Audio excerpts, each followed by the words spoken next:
la prevaricación y poner fin al pecado, y expiar la iniquidad para traer la justicia perdurable y sellar la visión y la profecía y ungir al santo de los santos. Perfecto. Fue lo que yo escribí. Sí, miren, eso es bien importante para entenderlas. Si yo no presto atención a lo que dice el 24, que lo acaba de citar Angie, 9:24, me voy a perder de qué fue lo que se le reveló a Daniel. Repito, la confusión, por la razón por la que tengo que estar machacando esto, es porque a las 70 semanas de Daniel, a la número 70 se le ha dado un tratamiento futuro. Ese es el gran error. Lo que yo he querido que ustedes comprendan, como lo explicaba la hermana Anita, es que las 70 semanas abarcan hasta que el Señor Jesucristo cumplió con su propósito, hasta su misión salvífica, redentora, expiatoria. Despegar la semana 70 de la 69 ha sido desde el año 1830, no está tan lejos, un argumento para sostener esa postura de que Dios tiene dos pueblos. O sea, el estar pensando, se los voy a poner de esta manera. Nosotros cuando estudiamos la Biblia en general, debemos tratar en lo posible de que no nos dominen nuestros prejuicios, sino que al estudiar la Biblia extraigamos de la Biblia lo que la Biblia nos tiene que decir a nosotros.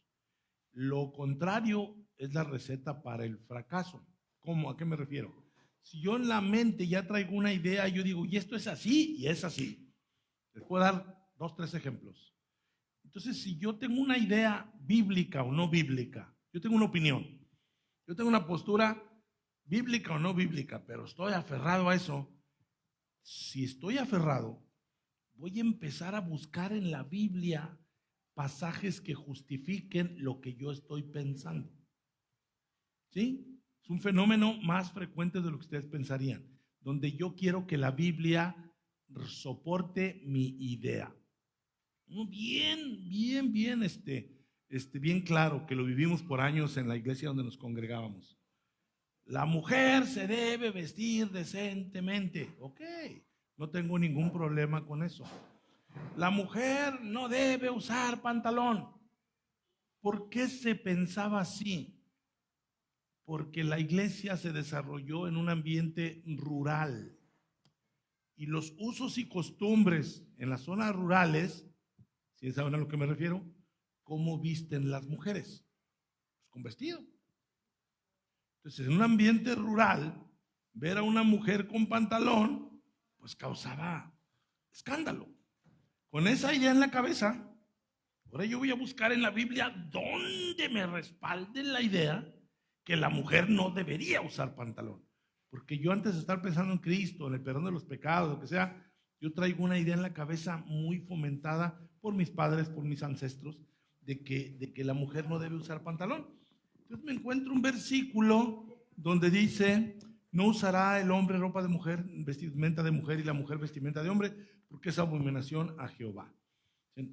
Ya lo encontré. Aquí está un texto que respalda lo que yo estoy pensando. No debe ser así.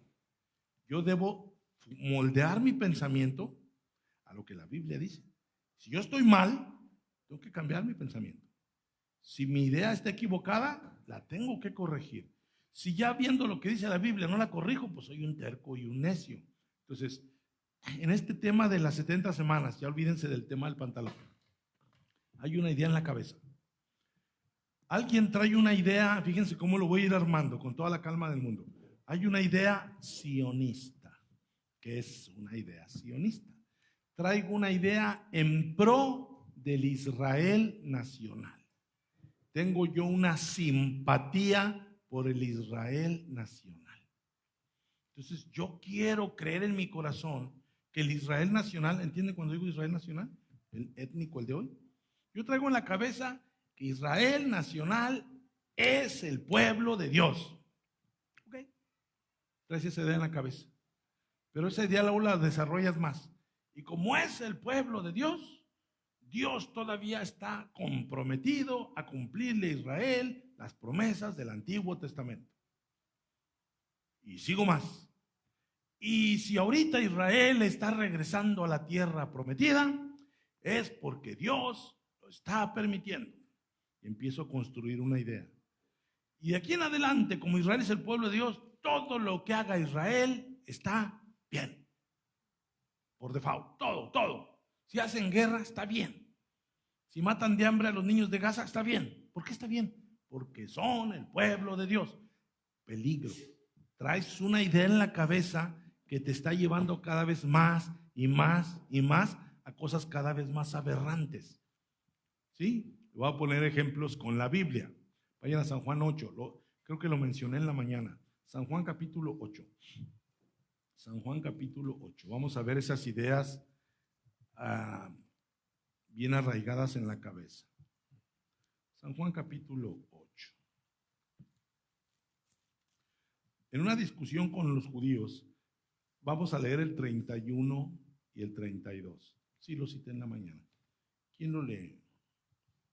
Dijo entonces Jesús a los judíos que habían creído en él: si vosotros permanecieras en mi palabra, serías verdaderamente mis discípulos.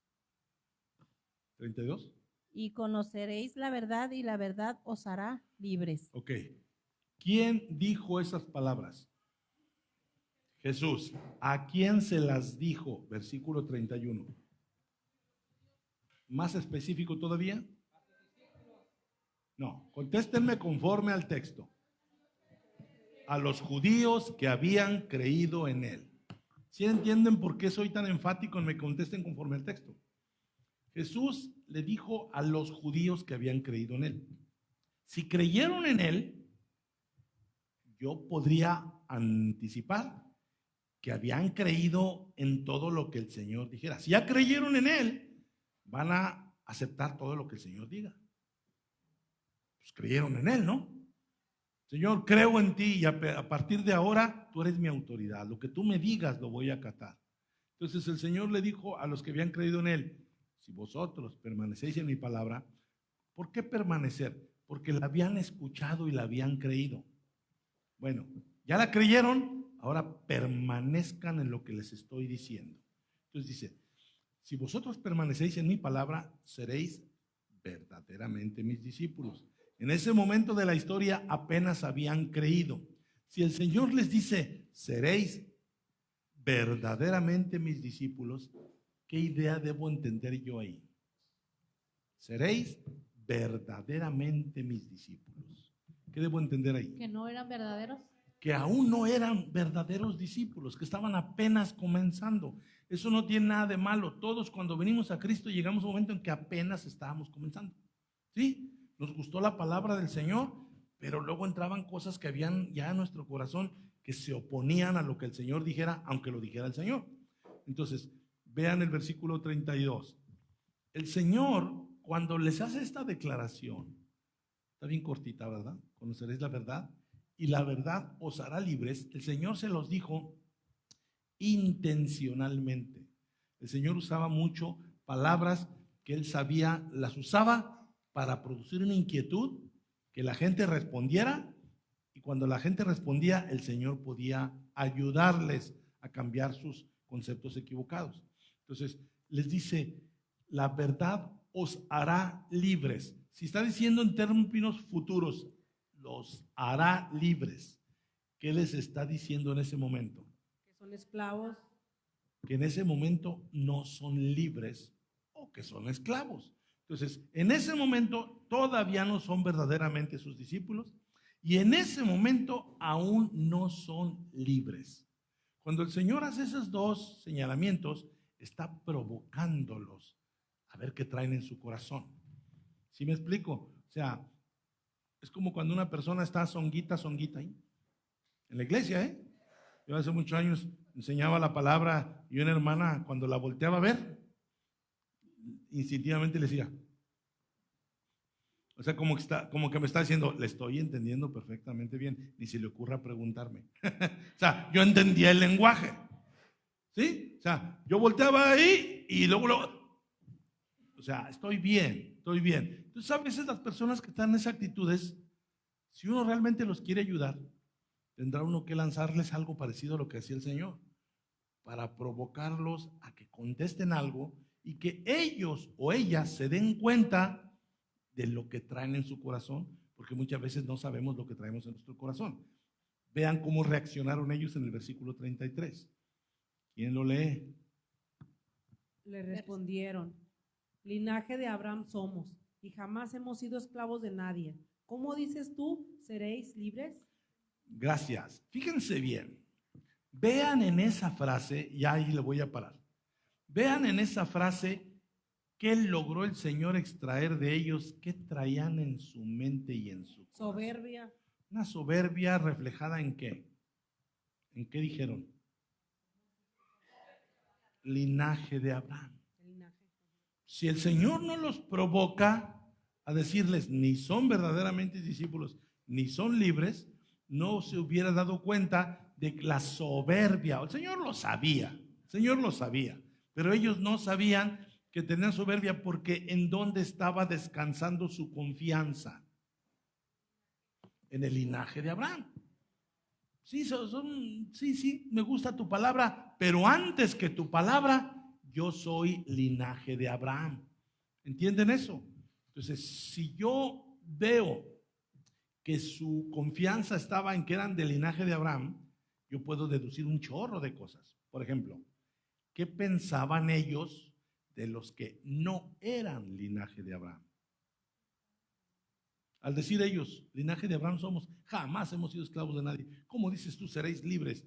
¿Qué pensarían, nomás con eso, de los que no eran linaje de Abraham? ¿Qué pensaban ellos que eran linaje de Abraham de los que no lo eran? ¿Que eran esclavos? ¿Que no tenían valor? ¿Que no tenían parte ni suerte? ¿Que no eran nada? Entonces nosotros estamos aquí contigo porque somos linaje de Abraham. Y eso está contradiciendo radicalmente lo que la Biblia enseña. Por ejemplo, vayan a San Juan 1:11. San Juan 1:11. A lo suyo vino y los suyos no le recibieron. ¿Quiénes son los suyos? Los judíos. Versículo 12. Mas a todos los que le recibieron, fíjense bien, a todos. No está diciendo meramente a los judíos. A todos los que le recibieron, a los que creen en su nombre les dio potestad de ser hechos hijos de Dios. Ahora, si alguien dice, yo cómo sé que a todos, está hablando de todos. Vamos al versículo que sigue. Dice, los cuales, los que recibieron la potestad de ser hijos de Dios, no son engendrados de sangre, ni de voluntad de carne, ni de voluntad de varón, sino de Dios. O sea, ser hijo de Dios no tiene que ver tu linaje, no tiene que ver de quién eres hijo, no tiene que ver de qué pueblo eres. Pero los judíos tenían en la cabeza, linaje de Abraham somos. Para ellos lo más importante era la descendencia racial, étnica, nacional. Para ellos entonces los demás eran incircuncisos que no tenían parte ni suerte. Ahora, si vamos a Romanos 11, este texto no se los di en la mañana, se los pude haber dado, pero no se los di. Romanos 11. Vamos a ver lo que dice. Es el 10:12. Romanos 10:12. Ese sí, léalo alguien. Porque no hay diferencia entre judío y griego, pues el mismo que es Señor de todos es rico para con todos los que le invocan. ¿Cómo contrasto eso con aquello de que linaje de Abraham somos? ¿En Cristo Jesús importa el linaje? No. No hay diferencia entre judío y griego. Pues el mismo que es Señor de todos es rico para con todos los que le invocan. Todos. ¿Se acuerdan? Cuando dijo a los suyos vino, mas los suyos no recibieron, más a cuantos lo recibieron, a cuantos creen en su nombre, les dio potestad de ser hechos hijos de Dios, a todos. ¿Ok? Entonces, volviendo a las semanas de Daniel, alguien trae una idea, esta, de que los judíos son el pueblo de Dios y que la iglesia es otro pueblo de Dios. Déjenme decirles una cosa, ese concepto se arraigó hasta 1830. Cuando digo hasta, es que el cristianismo existe hace 2000 años. Y muy acá en 1830, un señor llamado Nelson Darby empezó a meter que Dios tiene dos pueblos. Nunca antes de Darby se había considerado que Dios tuviera dos pueblos. De hecho, cuando Darby lo estableció, en esas épocas dijeron, esa es una herejía. Y lo es. Pero se difundió tanto, que hoy es el estándar. La mayoría de las iglesias, por eso lo estoy enseñando, creen lo que enseñó Darby en 1830, que Dios tiene dos pueblos y que esos dos pueblos no pueden habitar juntos. O sea, imagínense en qué herejía ha creído la iglesia por tantos años. O sea, cuando ustedes entran a una iglesia a la que nosotros llegamos a ir a todo, el pastor no les dice que Dios tenga dos pueblos. El pastor no les dice que Dios tenga dos pueblos. Pero al enseñarles el rapto, les está enseñando lo que Darby quiso que aprendieran, que la iglesia tiene dos pueblos. ¿Por qué? Porque el rapto separa a los dos pueblos de Dios que creen ellos. ¿A qué pueblos de Dios separa el rapto? A la iglesia de Israel. Si ellos dicen, estamos en la era de la iglesia, y cuando ven el rapto, ¡pum!, la iglesia sale, desaparece del planeta y se acaba la era de la iglesia y comienza la era de los judíos. Porque ni pueden estar al mismo tiempo ni en el mismo lugar. O sea, así de radical. Sí, hermano Carlos.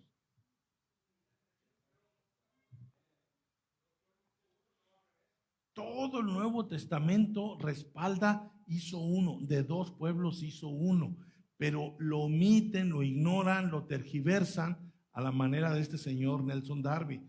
Entonces te digo, tu pastor dispensacionalista no te dice que Dios tiene dos pueblos, pero te lo está dando implícito con la creencia del rapto. En el rapto se acaba el pueblo que es la iglesia y se va, y empieza el otro pueblo que es Israel. Entonces, ¿qué les he enseñado en estos días? Que la iglesia empezó judía, que Pablo habló a los judíos y a los gentiles y todos se integraron en una sola iglesia.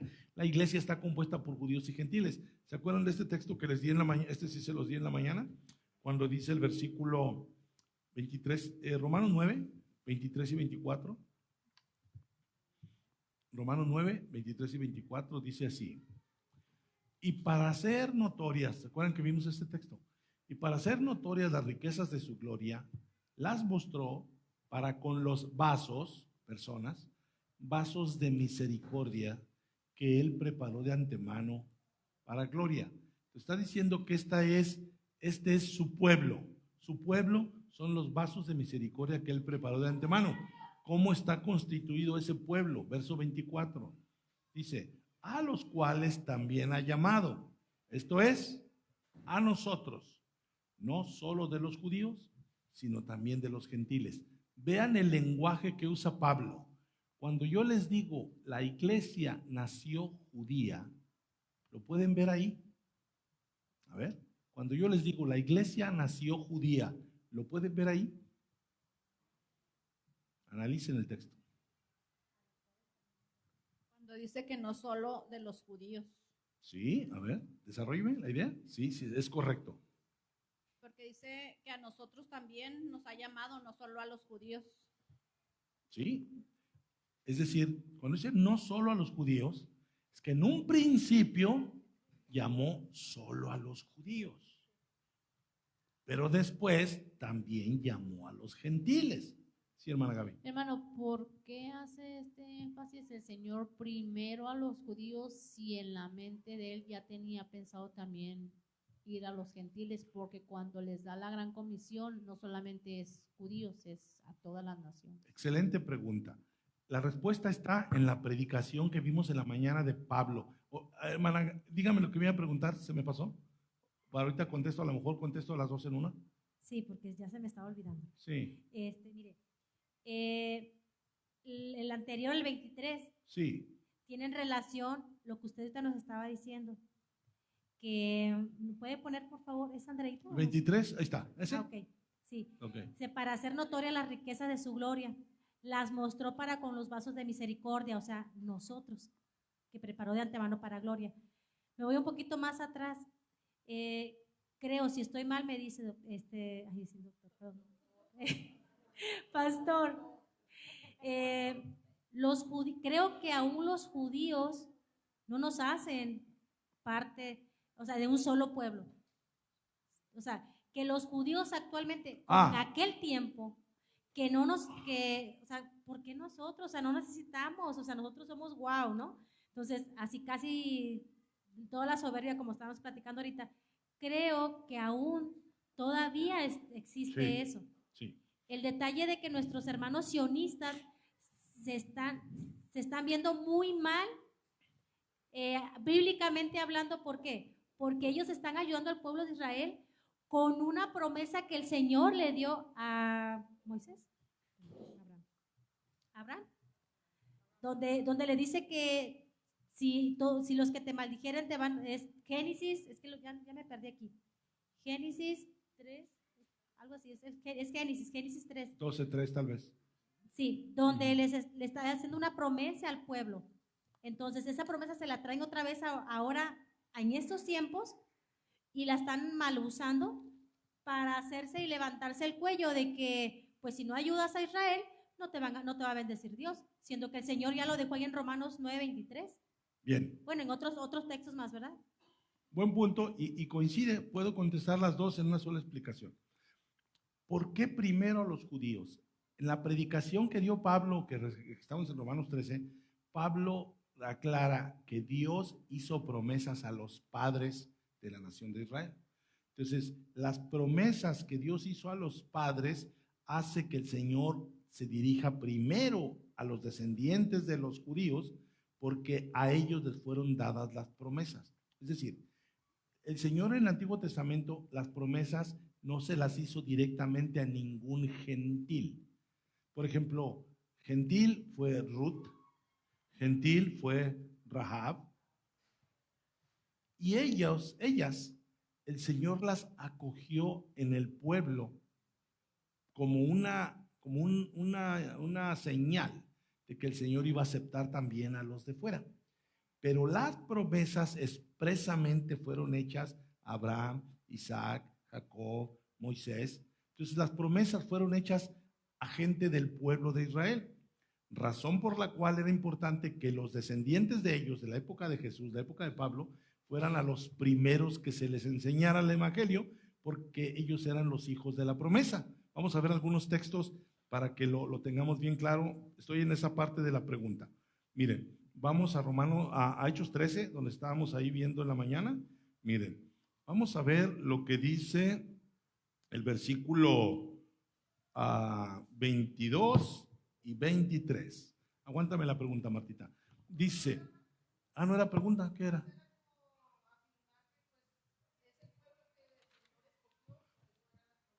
Es correcto. Las promesas fueron dadas a ellos y el Señor ya tenía en mente a los gentiles, pero primero les contesta a ellos. Por ejemplo, aquí dice, en la narrativa que hace Pablo de la historia de Israel, ¿lo recuerdan?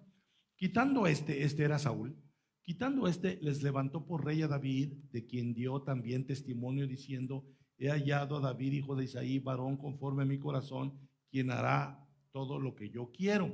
De ahí Pablo brinca a la promesa. Versículo 24. 23. De la descendencia de David, de la descendencia de y conforme a la promesa, Dios levantó a Jesús por Salvador a Israel, porque la promesa fue hecha a Israel. Pero en el Antiguo Testamento hay varios pasajes donde Dios dice, y también al griego. Lo que pasa es que los judíos no los detectaron. Vamos a ver algunos de ellos. Vamos a Romanos, capítulo, ahorita voy con lo que decía la hermana Rosa. Vámonos a Romanos, capítulo 10. Dice, por ejemplo, el versículo 18. Este está difícil de comprender, pero se puede comprender. San Pablo cita el Antiguo Testamento y dice, pero digo, ¿no han oído? O sea, si los israelitas no han oído el evangelio. Antes bien, por toda la tierra ha salido la voz de ellos y hasta los fines de la tierra sus palabras. Es una profecía medio velada que dice que las palabras se extenderían hasta lo último de la tierra, no solo limitada a los judíos. Pero el que sigue está más claro. Veamos al 19. Dice, también digo, pregunta, ¿no ha conocido esto Israel? ¿Qué? Que el Señor también iba a ver a los gentiles. Véanlo. Primeramente Moisés dice, lo dijo Moisés, yo os provocaré a celos con un pueblo que no es pueblo. Desde los días de Moisés se anunció que Dios también tendría su vista en el que no era pueblo. Lo que pasa es que los judíos no le prestaban atención a eso. Estaban muy centrados en sí mismos. Pero Pablo les recuerda, eso dijo Moisés, yo os provocaré a celos con un pueblo que no es pueblo, con pueblo insensato os provocaré a ira. O sea, Moisés lo advirtió, pero no solo Moisés. Vean ahora al versículo 20. Ahora Pablo se remonta a Isaías. E Isaías dice resueltamente, fui hallado de los que no me buscaban. ¿Quiénes eran los que no buscaban a Dios? Los gentiles. Fui hallado de los gentiles. Entonces, eso lo dijo Isaías 700 y tantos antes de Cristo. Dice, me manifesté a los que no preguntaban por mí. Entonces, fue un buen punto. ¿Por qué primero a los judíos? Porque fueron a ellos las promesas directamente, aun cuando pasajes como esto demuestran que Dios ya había anunciado que no solo a los judíos sería. ¿Sí? Ahora, de lo que decía hermana Rosa, hay algo importante que ver aquí. Yo en la mañana no sé si captaron lo que les dije, que decía yo que los judíos, lo único que hacían hoy, los judíos de hoy, nomás se dejaban querer. Déjenme les digo, así rapidito algunas cosas. Son datos que les tengo que dar. ¿Por qué lo de las 70 semanas? ¿Por qué creen que es una semana futura? Miren, los judíos están en Israel por motivos políticos, no por motivos bíblicos. Está demostrado. Se lo voy a poner bien sencillo. Porque cualquier profecía del Antiguo Testamento que dice, yo los reuniré de nuevo en esta tierra, porque hay varias, dice, en arrepentimiento, cuando se quebranten, cuando me conozcan. Este Israel que está en Palestina sigue sin conocer al Señor, sigue sin arrepentimiento, sigue sin aceptar a Cristo. Ellos nomás están dejando querer por los sionistas. O sea, este Israel que está reuniéndose en Palestina no tiene nada que ver con ninguna profecía bíblica porque no corresponde al arrepentimiento. No existe tal arrepentimiento. Ahora bien, ¿qué es lo que sucede? ¿Por qué están ahí? Se los voy a decir brevemente. Los judíos por siglos y siglos y siglos, antes de estar ahorita de regreso, estaban dispersos en todo el mundo. En todo el mundo. Entonces, habían judíos polacos, judíos checoslovacos, judíos alemanes, porque adoptaban la nacionalidad del pueblo donde estaban dispersos. Pero donde quiera que estaban dispersos, abusados, esto es información valiosísima, eran despreciados y odiados por las naciones donde estaban. Es una historia larguísima de expulsión de judíos. Hay unas muy históricas, por ejemplo, los judíos expulsados de España, los judíos expulsados de diferentes lugares. Entonces, todavía ni siquiera existía el nazismo ni Hitler, cuando en el siglo pasado, Theodor Herzl era un judío que tenía poder, dinero, y empezó a decir, ya estuvo, ¿no? Ya estuvo de que no tengamos una tierra propia y donde quiera que estemos de arrimados, nomás nos estén expulsando. Entonces él empezó a echarle colmillo político, no recurrió a las escrituras, él nunca dijo que lo hacía por ningún cumplimiento bíblico, él lo hacía por interés político de que los judíos ya estuvieran en su propia tierra. Empezó a tocar varias puertas internacionales para decir, necesitamos que exista un Estado de Israel donde ya vivan ahí solos. Las puertas que tocó desde 1895 hasta 1917, o sea, 22 años, tocando puertas, pues todos lo rechazaban, estás loco, estás loco, estás loco. Pero alguien se puso trucha y dijo, a ver, explícame de nuevo, Teodoro, ¿qué quieres hacer? No, pues quiero que Israel tenga su propia tierra, donde se reúnan todos y ya no estén siendo despreciados. Y los ingleses dijeron, no está tan descabellada tu idea. ¿Por qué? Aguas. Porque los países no hallaban cómo deshacerse de ellos. Los países se las pasaban corriéndolos. Entonces dice Inglaterra, bueno, yo tengo cierta influencia en Palestina cada vez más. Si yo te consigo un terruño en Palestina, no le dijo eso a Teodoro, le dijo a los de Parlamento inglés, pues ya nos deshacemos de los judíos legalmente. Entonces empezaron a decir, sí, que se vayan, porque no los queremos en nuestras tierras. Era un tema meramente político. En 1917, Lord Balfour, ahí lo pueden googlear,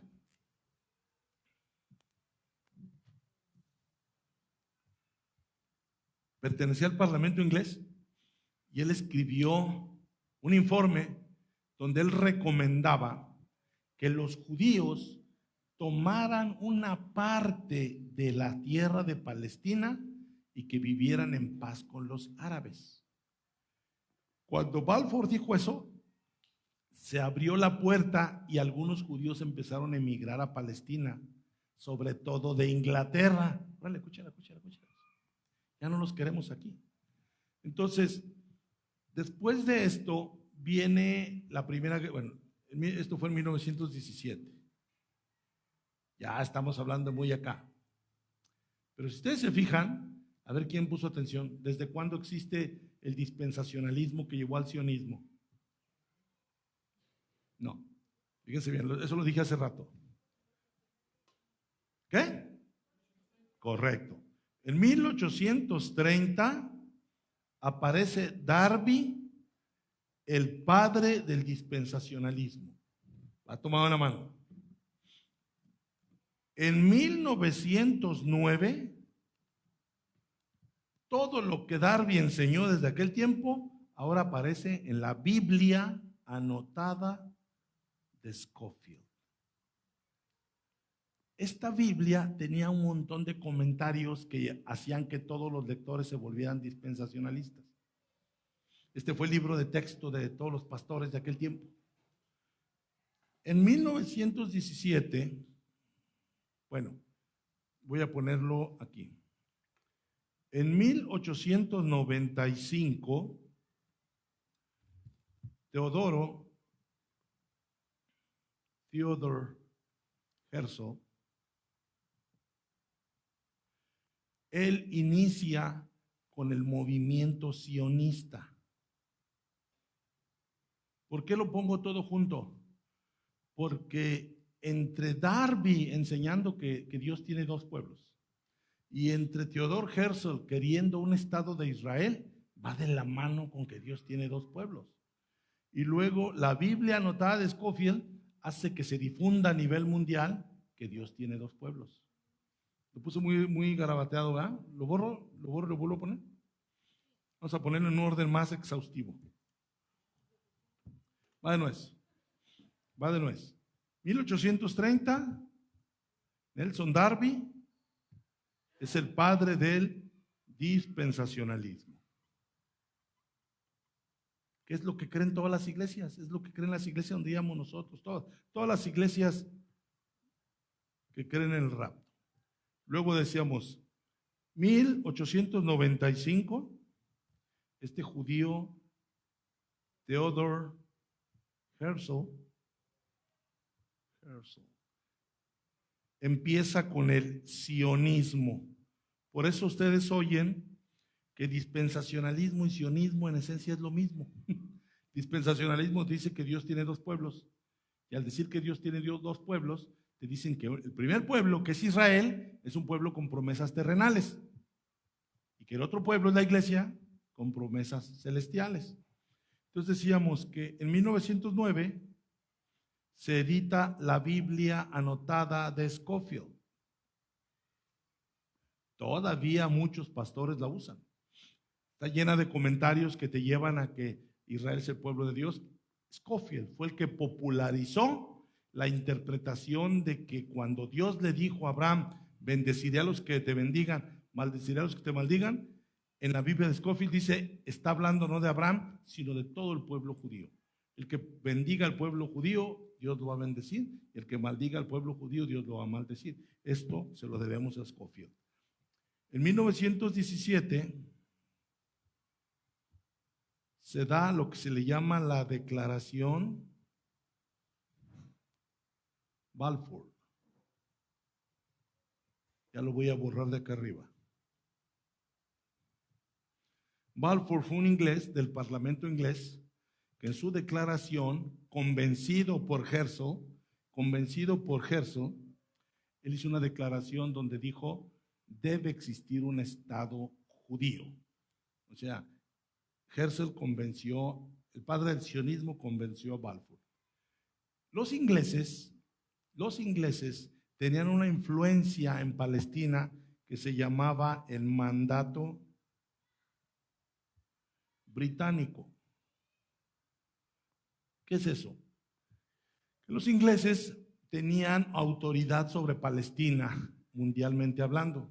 Entonces, los ingleses, con el mandato británico, fueron los primeros que empezaron a promover que los judíos empezaran a poblar Palestina. Y ahí empezaron los pleitos con los árabes. Abusados con esto que les voy a decir. Mucha gente dice, es que el pleito entre judíos y árabes, es un pleito milenario. No precisamente. Los judíos fueron dispersados desde el año 70 por todo el mundo. Los judíos abandonaron la tierra de Palestina por todos esos siglos. Es hasta la declaración Balfour, muy acá, hace apenas 108 años, que los judíos regresan a Palestina y empiezan los conflictos por la tierra. Entonces, no es un conflicto milenario, porque en todos estos años los judíos ni siquiera habitaban Palestina. Estoy diciéndoles lo más básico. Finalmente, porque se me acabó el pizarrón, no se crean. Finalmente, en 1948, Israel es reconocido como un estado, o sea, como un país, por las Naciones Unidas. Las Naciones Unidas reconocen a Israel como un país, como un estado, en 1948. La Segunda Guerra Mundial terminó 3 años antes, en 1945. Ustedes saben que en la Segunda Guerra Mundial se dio lo que se le llamó el Holocausto, donde los judíos fueron perseguidos por los nazis, y las cifras dicen que mataron a 6 millones de judíos. Entonces, aguas con esto que les voy a decir. Esto lo pueden investigar en Google si quieren, pero hay más. ¿Vas a decir algo? Qué buena pregunta. Menos que eso. Esos 6 millones de judíos estaban en Europa, en Polonia, Checoslovaquia y Alemania. Cuando los nazis empezaron con su política antijudía, a todos los judíos que estaban en esos países los empezaron a orillar en lo que le llamaban guetos, pequeñas colonias donde los encerraban, y posteriormente en los campos de concentración. Esos 6 millones de judíos eran judíos europeos, pero todavía habían en Estados Unidos, en Sudamérica, en todos lados. Buena tu pregunta. Entonces, ¿qué nos lleva a pensar, a revisar esto? Que cuando son exterminados los 6 millones, ¿qué con estos cuates? Aguas. A ver, examen, ahí están las respuestas. ¿En qué año fue declarado Estado Israel por las Naciones Unidas? ¿En qué año comenzó el movimiento sionista? ¿Con qué acto se determinó que Israel podía regresar a poblar la tierra de Palestina? Con la declaración Balfour, correcto. ¿Sí? Bien. Fíjense bien. Cuando pasa 1948, todos los sionistas y dispensacionalistas lo interpretaron como el cumplimiento de una profecía. ¿Cuál? Pues que Israel va a regresar a su tierra. Pero ya les dije que hay un problema en creer que ese es el cumplimiento de una profecía, porque cada vez que hay una profecía de que Israel volverá a su tierra, ¿en qué condiciones o en qué espíritu debería regresar? Arrepentido. Y desde 1948 a la fecha no hay ninguna evidencia de arrepentimiento de Israel. ¿Ok? Fue algo meramente político. Ahora bien, contando a partir de 1948 empieza la fiebre de las iglesias de ponerle fecha al rapto. Ustedes estaban muy chiquitos, yo también, pero decían, pues si Jesús dijo que todo esto pasará en esta generación y una generación dura 40 años, dijeron, pues voy a agarrar a partir de aquí, le sumo 40 años y de seguro el rapto es en 1988. Y fue un caos tremendo de que iba a ser en 1988. Y de ahí a la fecha ha habido cantidad de adivinadores que dicen cuándo va a venir el rapto. Ni idea tienen ustedes ni yo cuántas fechas han puesto. Hasta Alducín ha dado fechas. O sea, todo el mundo ha dado fechas de cuándo será el rapto. Y toman como referencia que porque aquí se cumplió una profecía cuando fue meramente político. Ahora bien, esto enoja a mucha gente, ¿eh? O sea, esto pisotea muchos intereses. Al menos si alguien no escucha esto, va a pensar en mandar sus $10,000 para reconstruir el ejército de Israel. O sea, pues qué rollo, ¿verdad? ¿Qué pasa aquí? Resulta, ¿qué creen que pasó? Y esta es una acusación muy fuerte, ¿eh? ¿Qué creen que pasó en el holocausto nazi? Cuando murieron esos 6 millones de judíos, ¿qué pasó con los dispensacionalistas? ¿Cómo lo interpretaron? ¿Cómo lo tomaron? 6 millones, fíjense bien, 6 millones de judíos muertos entre 1938 y 1945. ¿Ustedes creen que las naciones no se dieron cuenta de lo que estaba pasando con ese holocausto?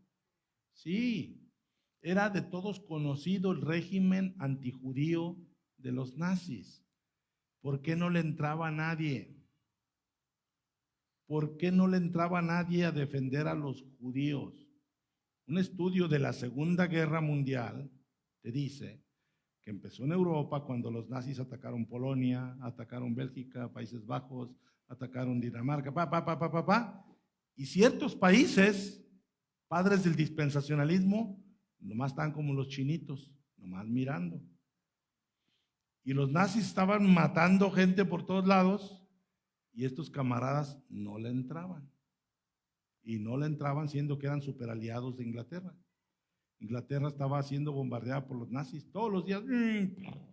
Hay fotos de cómo quedó Londres y toda Inglaterra hecha garras, y sus primos de Estados Unidos. ¿Cuándo entró Estados Unidos a la guerra? Cuando los japoneses atacaron la base militar en Pearl Harbor. Cuando los japoneses atacaron Pearl Harbor, es cuando, caray, y ahora sí le pegaron en el bolsillo, y ahora sí Estados Unidos entra a la guerra. Entra a la guerra contra Japón, entra a la guerra contra Alemania. Y, hermano, ¿por qué no está diciendo esto? Va a llegar a este punto. En la Segunda Guerra Mundial, ¿quién derrotó a los nazis? ¿Cuál es la versión norteamericana de quién derrotó a los nazis? ¿Quiénes fueron los ganadores de la Segunda Guerra Mundial? Estados Unidos. Pero quien verdaderamente derrotó a los nazis fueron los soviéticos. Los soviéticos, los rusos, fueron los que realmente derrotaron. Ellos fueron los que acabaron ahí con todo y todo el asunto.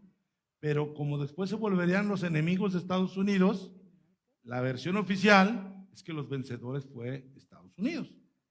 Bueno, y si los vencedores fueron Estados Unidos, ¿por qué se tardaron tantos años en detener el genocidio judío?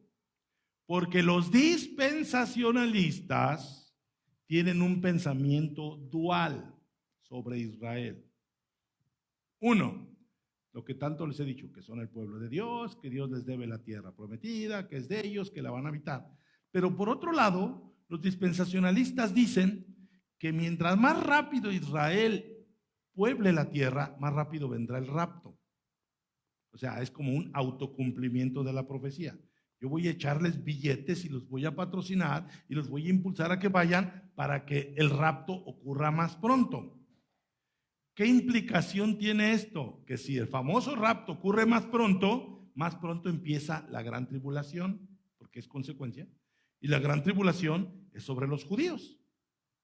Y se va a manifestar el anticristo en todo lo que ellos creen. Y van a levantar el templo y los va a engañar. Y el anticristo, sacando de Zacarías capítulo 12 una profecía, el anticristo exterminará a 2/3 partes de los judíos. Entonces, a ver, ¿de qué se trata este jueguito político? Ya la van agarrando el jueguito político. Los mando a Palestina, dicen los del mandato británico, me deshago de ellos, ahí van, la iglesia es raptada. ¿Te parece que cómo se mezcla política y religión? La iglesia es raptada, empieza la gran tribulación y 2/3 partes de los judíos que están ahí van a ser exterminados por el anticristo. Entonces, ¿qué piensa realmente el dispensacionalismo? Piensa que por un lado Israel es el pueblo escogido, pero por otro lado que 2/3 partes van a morir por causa del anticristo. ¿Qué creen que pasó en la Segunda Guerra Mundial? ¿Qué creen que pensaban los dispensacionalistas del holocausto judío por parte de los nazis? Que era la gran tribulación. Por eso no actuaban. Porque se está cumpliendo la gran tribulación. Los presidentes de Estados Unidos siempre han tenido expertos en la Biblia para que les den asesoría. Uno de ellos fue el mismísimo Billy Graham y otros tantos que van y tienen cierta, por ejemplo, ahorita ya Billy Graham ya murió, pero ahorita John Hagee es el que no sale de la Casa Blanca y él es el que está diciendo hay que apoyar a los judíos, y hay que apoyar a los judíos, y hay que apoyar a los judíos. Y hay un congresista que se llama Ted Cruz, que está duro y duro con que hay que apoyar a los judíos, porque los cristianos dicen que hay que apoyar a los judíos. Hermanos, no les estoy hablando de cualquier cosa, estamos hablando de cosas muy, muy gruesas. Preguntas, comentarios, ya para irnos. A ver, ¿qué te dejé? A ver, piensen. Dejad que mi pueblo piense. A ver, ¿qué piensan? ¿Ya entendieron que el regreso de los judíos a Palestina no tiene nada que ver con ninguna profecía bíblica? Es pura polaca, pura política. Sí, hermana Rosa.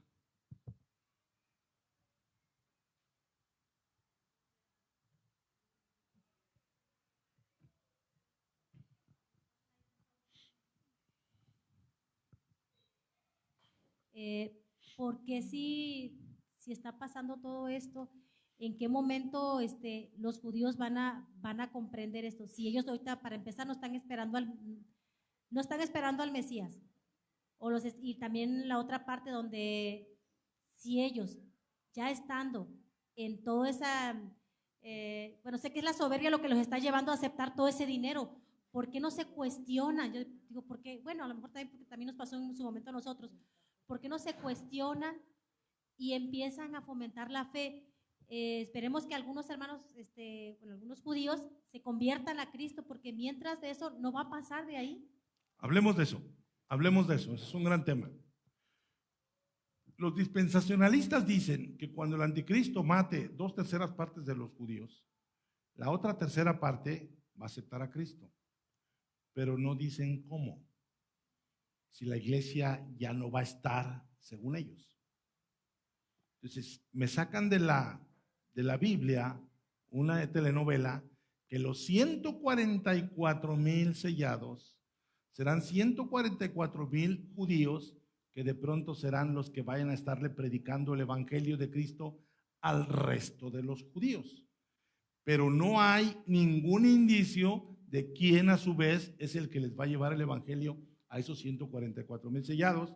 El tema es que en la Biblia los 144,000 sellados es la iglesia, no la 1/3 parte de los judíos. Ustedes revisan en Apocalipsis 7, se los dejo de tarea, dice que vio en una visión a 144,000 sellados de las 12 tribus de Israel. Y ahí dice 12,000 de esta, 12,000 de esta, 12,000 de esta. Bueno, en esa lista de los 144,000 sellados aparece, ustedes saben que en la tierra de Israel hay un territorio de Manasés y un territorio de Efraín. ¿Quiénes fueron en la historia Manasés y Efraín? Los hijos de José. Entonces, en la tierra de Israel no hay un territorio de José, de sus hijos. Pero en la lista de Apocalipsis aparece 144,000 de la tribu de José. Y no aparecen la tribu de Dan. Está ahí medio. Pero después de los 144,000, mismo capítulo, dice, después vi una gran muchedumbre de todos los pueblos, naciones y lenguas, la cual no se podía contar, y estaban todos con palmas en las manos, alabando el nombre del Señor. Entonces, en realidad, conforme a todo lo que enseña la Biblia, esta es otra cosa que deben tener presente, no me agarren creencias de aquí y de allá sin asegurarse que coincidan con toda la enseñanza de la Biblia. Ya aprendimos que Pablo dijo que los vasos de misericordia preparó de antemano la iglesia, de los cuales forman parte judíos y gentiles. Sí lo aprendimos eso. Entonces, si de pronto me sales con que 144,000 sellados son sellados de Israel, porque Israel es otro pueblo, eso contradice todo lo que enseña la Biblia. Espero que me vayan siguiendo. El gran problema de los dispensacionalistas es que no tienen contemplado evangelizar a Israel. En el plan de los dispensacionalistas no incluye llevar el evangelio a Israel, porque ellos creen que como ellos son el otro pueblo de Dios, ellos, como lo que vimos en San Juan 8, ¿se acuerdan? Linaje de Abraham somos.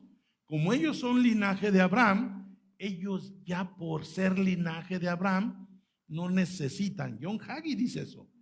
John Hagee, que lo busquen ahí en John.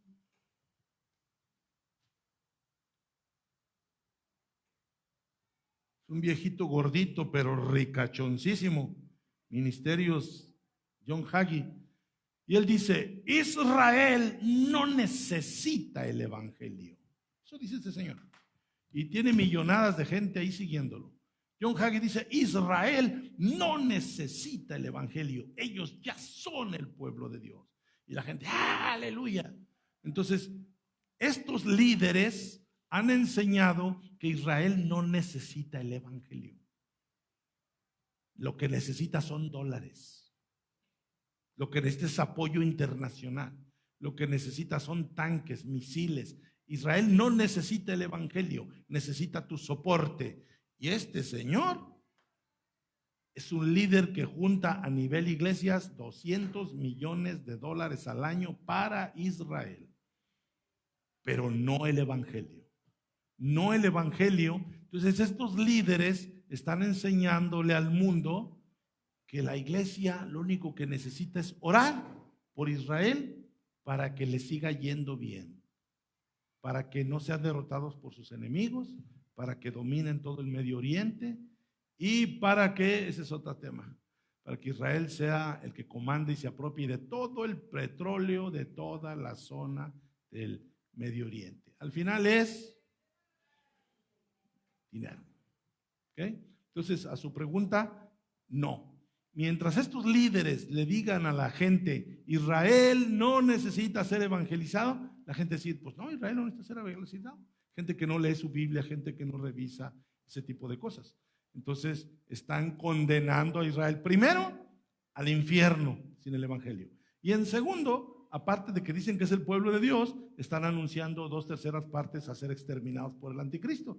Por eso les he dicho, vaya amiguitos, ¿no? Ve para allá, ándale, te llevo, y ya cuando estés allá, el anticristo va a matar a 2/3 partes de ustedes. O sea, es una barbaridad.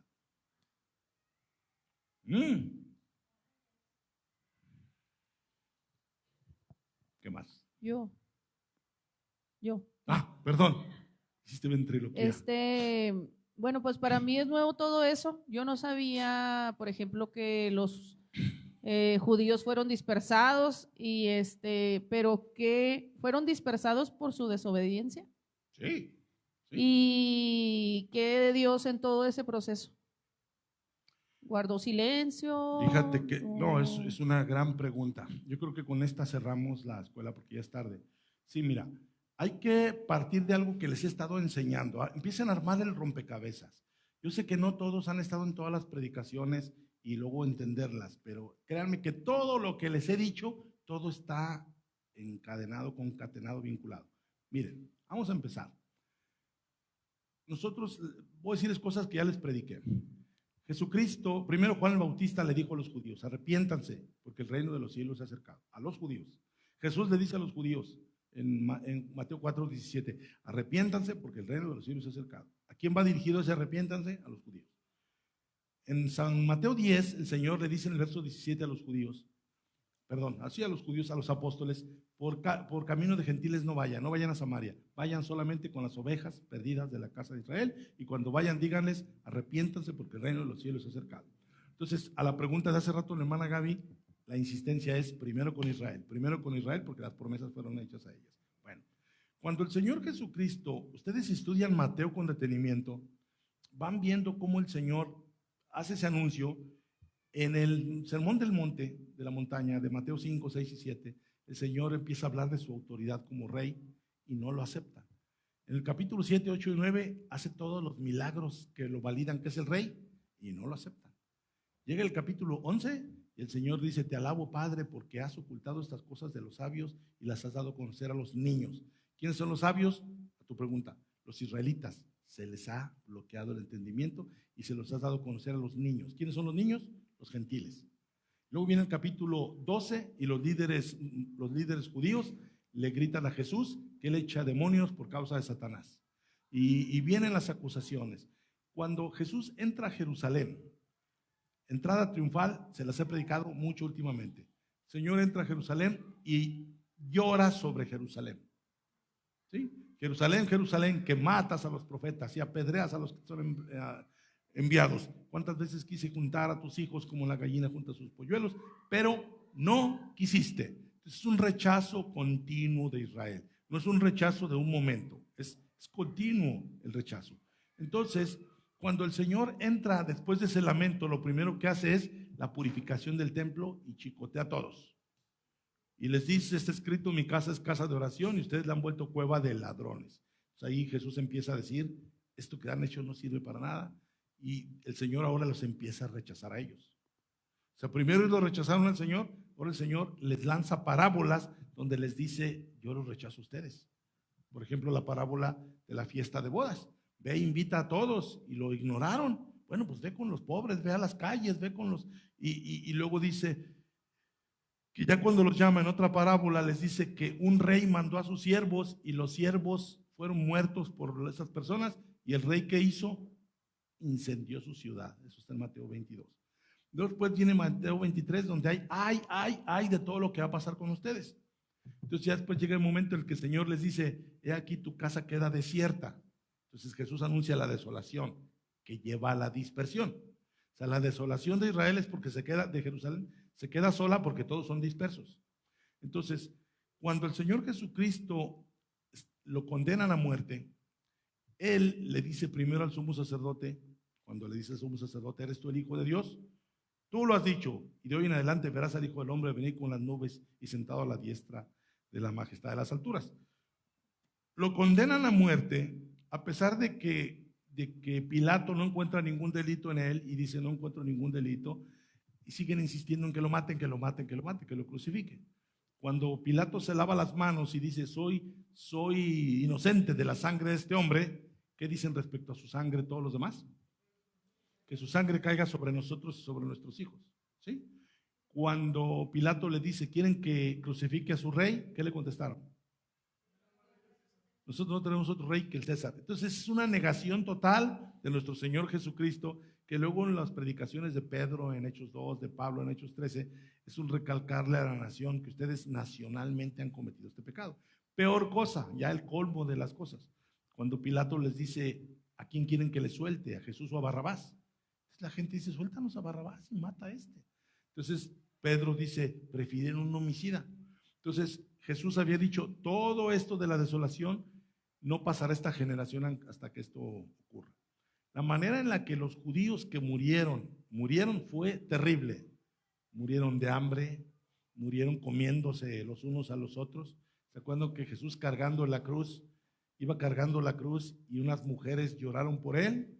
¿Qué les dijo él a ellas? No lloren por mí, mujeres de Jerusalén. Lloren por ustedes y por sus hijos, porque se va a decir bienaventurada la estéril, bienaventurada la que no tiene hijos, porque las que tengan hijos van a ser víctimas del hambre de todos los demás.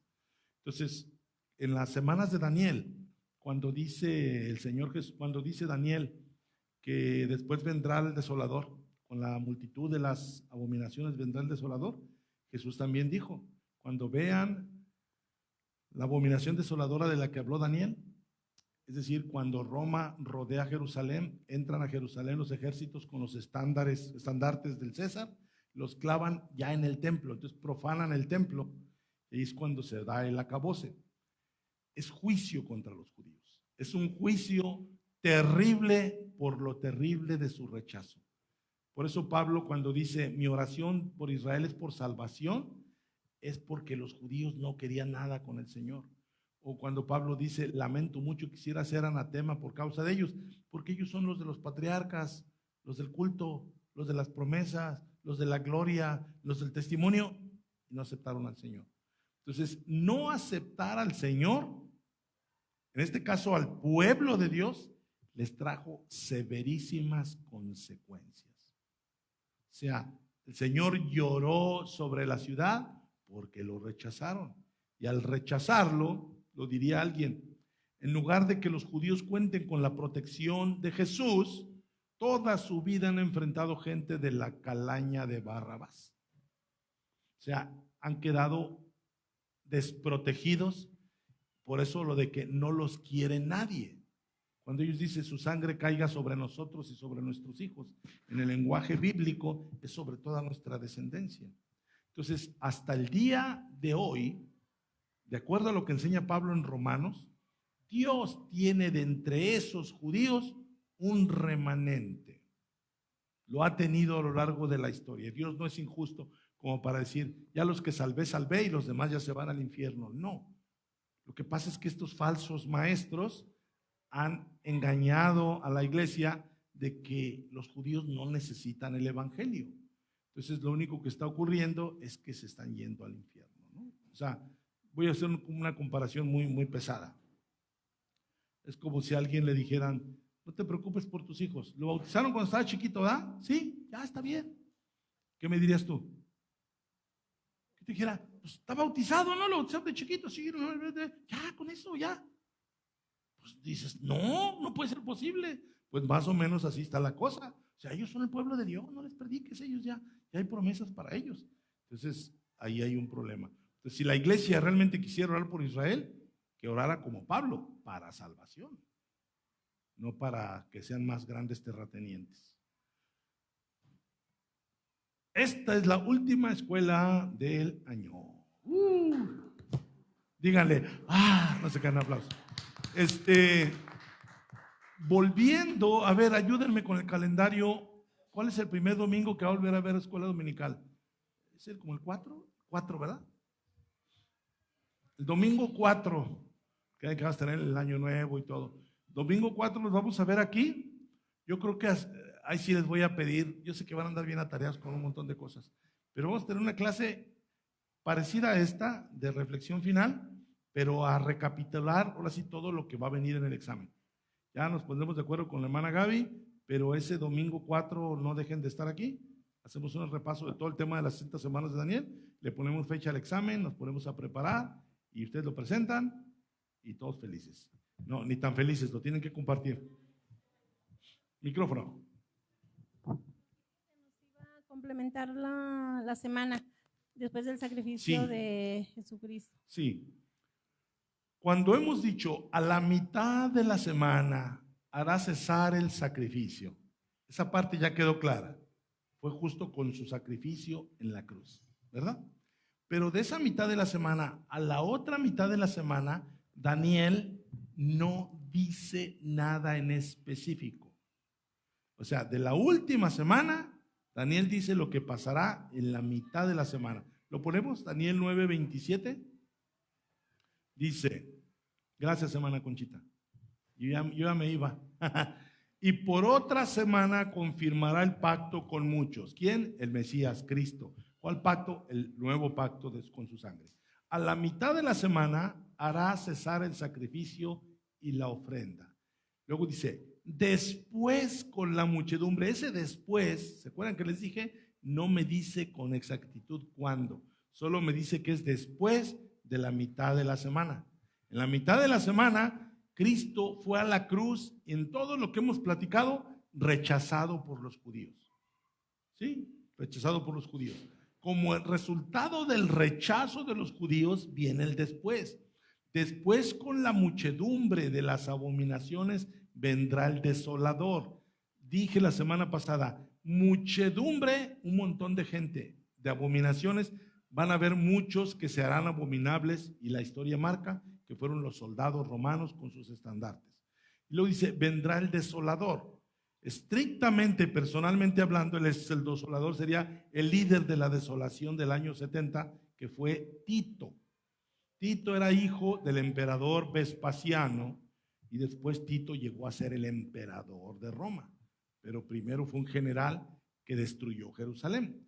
Y Tito es el desolador hasta que venga la consumación y lo que está determinado se derrame sobre el desolador. Entonces, como eso último de después de la muchedumbre se va hasta el año 70, ¿por qué? Porque eso marca la historia, porque eso ya lo sabemos. Cuando la escritura no me dice exactamente qué pasa en la segunda parte de la semana, lo podemos deducir en base a los años. O sea, de cuando Jesús es bautizado a cuando es crucificado, pasan 3 años y medio. Ahora, ¿qué pasará de los 3 años y medio a los 7? ¿Qué pasa 7 años después de que Jesús fue bautizado o 3 años y medio después de que fue crucificado? Bueno, en el libro de los Hechos está la información. Nosotros vemos que cuando el Señor muere, muere el día de la Pascua. Y Pedro pronuncia el día del Pentecostés en el día del Pentecostés. El día del Pentecostés, Pente, era la fiesta de las semanas o de 50 días después de la Pascua. Entonces, Cristo murió en la Pascua y se derrama el Espíritu Santo 50 días después, en el día del Pentecostés. Apenas 50 días. Pero la pregunta es, ¿qué pasó en esos 3 años y medio? Empieza la iglesia y lo que les prediqué hace 2 semanas, cuando Esteban muere a pedradas, ¿por qué murió a pedradas? Porque Esteban es el siervo de Dios que decreta la total culpabilidad de Israel cuando les dice, oh duros de cerviz, incircuncisos de corazón, así como sus padres, ustedes también, sus padres mataron a los que dieron a conocer al justo y ustedes lo mataron, fueron sus entregadores. Ustedes que recibieron la ley por manos de ángeles no la han cumplido. Cuando Esteban les dice, ustedes no han cumplido la ley, me lo matan, y empieza la persecución de la iglesia a manos de los judíos. Entonces, la semana 70 de Daniel termina con el primer mártir cristiano, que es Esteban, y a lo largo de los siguientes años matan a Jacobo, matan a cada uno de los 12 apóstoles, y ya cuando el Señor determina que son los días de venganza, viene el año 70 y es destruido Jerusalén, el templo, los judíos son dispersados a todas las naciones porque así ellos lo escogieron. Entonces realmente la semana 70, nada más la parte final, la podemos determinar con la cronología. Les puedo dejar de tarea, lo revisen, tienen semanas, para que le encuentren el año en el que murió Esteban, a ver si concuerda con esto. Sí, hermano. Sí. Yo tengo una pregunta que no le hallo ni pie ni Sí, cabeza. hermano, Dice, bien. como la mitad de ese versículo que está Sí. en la pantalla, donde dice, después con la muchedumbre de las abominaciones vendrá el desolador, hasta que venga la consumación y lo que está determinado se derrame sobre el desolador. Esto, ¿cómo lo podemos encontrar en Apocalipsis? En Apocalipsis, sí lo podemos encontrar. En el capítulo 11.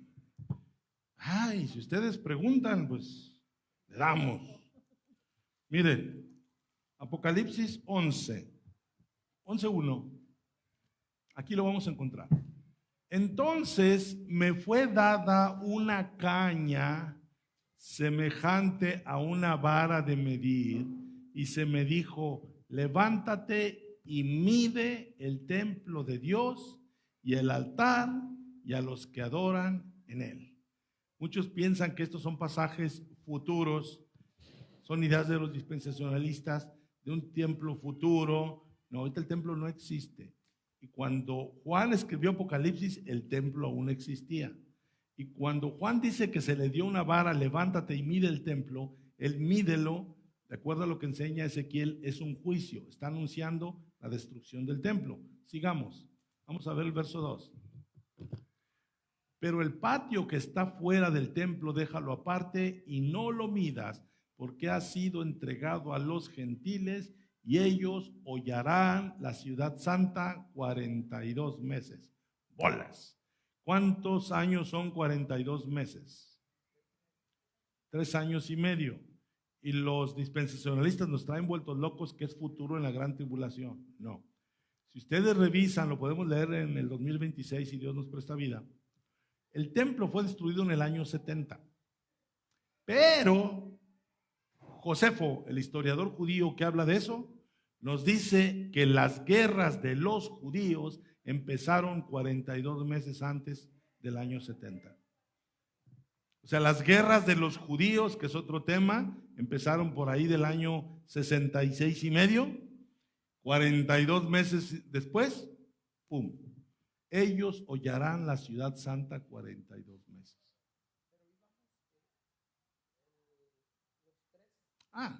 Sí.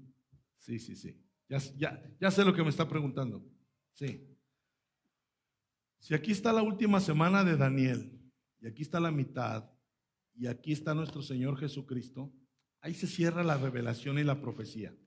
Debido a que los judíos no aceptaron a Cristo, viene el juicio sobre ellos.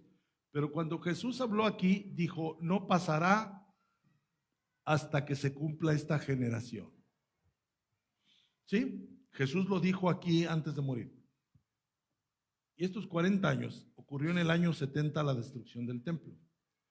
Y Apocalipsis, cuando dice ahí, lo hollarán 42 meses, los 42 meses empezaron aquí. 42 meses antes empezó el asedio a Jerusalén. No crean que el asedio fue de una semana o 2 semanas. Duró 3 años y medio el asedio a Jerusalén. Lo dice Apocalipsis, y Josefo, que ni cristiano era, así lo capturó. Se los puedo traer el libro para que lo revisen. ¿Sí? ¿Sí? ¿Sí? Ahí termina.